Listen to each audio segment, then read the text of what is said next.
Hey everyone, welcome back. Today we're talking about something pretty wild from World War I, airships. Before planes were really a thing, these huge, lighter-than-air ships ruled the skies.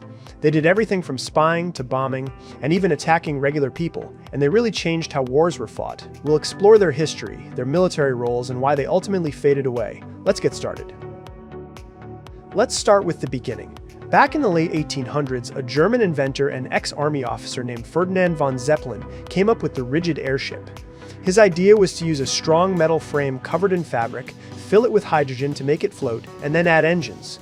The first Zeppelin that worked took to the skies in 1900 over Lake Constance in Germany.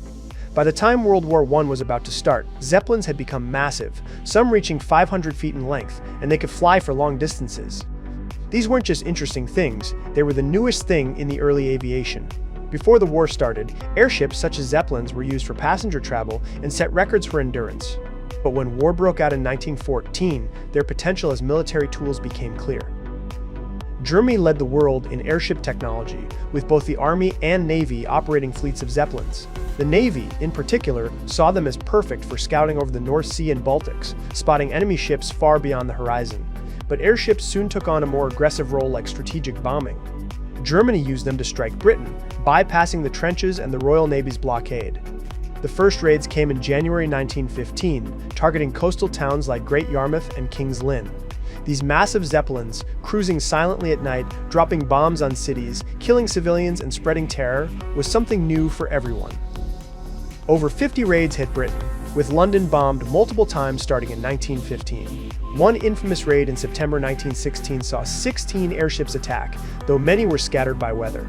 The psychological impact was huge. These were the first aerial attacks on civilians in history. People called them baby killers. In total, German airship raids killed about 500 people and injured over 1,300. From a militarily perspective, the damage was limited. Factories and docks weren't heavily hit, and production barely slowed. Airships were vulnerable, hydrogen made them flammable, and by 1916, British defenses improved, searchlights, anti-aircraft guns, and fighters with incendiary bullets started hunting them down. The first Zeppelin downed over Britain was in 1916. It was a dramatic fireball that boosted morale for all soldiers. Germany used big airships to attack, but Britain used smaller blimps to protect itself, especially from submarines. The Royal Naval Air Service, which was part of the Royal Navy, was in charge of the British airships from the start. When German U-boats started destroying a lot of ships, small, fast airships like the Sea Scout and Coastal types went on patrol. They could float in the air for a long time and spot submarines from above. British airships went with convoys to protect them, looked for mines, and attacked U-boats with bombs. They flew millions of miles, saw a lot of submarines, and helped rescue many ships. No convoy escorted by an airship was ever sunk while it was present. In April 1918, the Royal Naval Air Service and the Royal Flying Corps joined together to create the Royal Air Force, the first air force that was separate from the Army and Navy. The RAF took over the airships for the last few months of the war, and they kept patrolling. Britain built more than 200 airships during the war, which was way more than the number of big airships Germany had. Instead of attacking like the German airships, the British airships played a defensive role. They were very important in helping to defeat the U-boats and protect the British coast. Airships were a big deal for early aviation, making things like long flights and night navigation possible.